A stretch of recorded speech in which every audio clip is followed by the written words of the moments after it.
Budget time, it's out. The new figures are out with the federal budget here for the 2024-2025 year, which starts on the 1st of July. What does that mean for you as a migrant?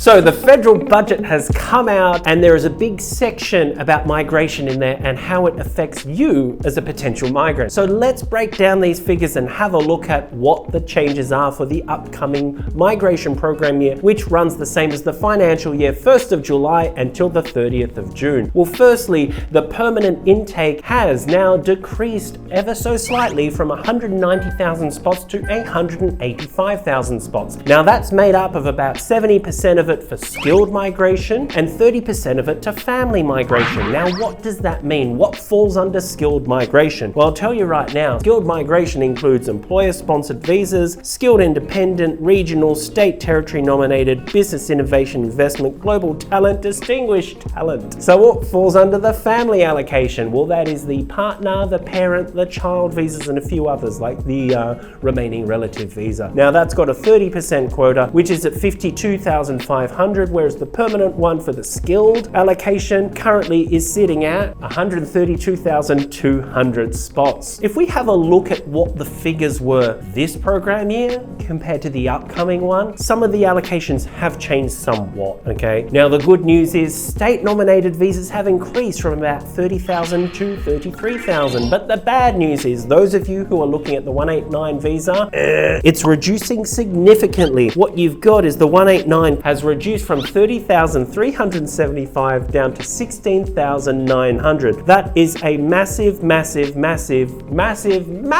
reduction. So those of you relying and banking on a 189, probably look at other avenues. What's happening with the business sponsored area though? Because there is a big focus on business sponsored visas. Let's have a look at the allocations there. When we look at the employer sponsored visas, they are increasing from around 36,000 up to 44,000. And that's for the 186 stream, which is very, very good news. And that's part of immigration strategy on promoting people to move towards sponsored visas. Now, there is some very, very good news as well when it comes to sponsored visas with the reduction of the required work experience for the 482 visa, which is, as we all know, being relabeled in November also. Now, they say that the skilled requirement for work experience is going to reduce from 2 years down to 1 year, which is excellent news for all of those people who were thinking, I'm not eligible, I'm too old to do a 485, I don't have enough English. Well, now you only will need 1 year instead of 2 years of work experience.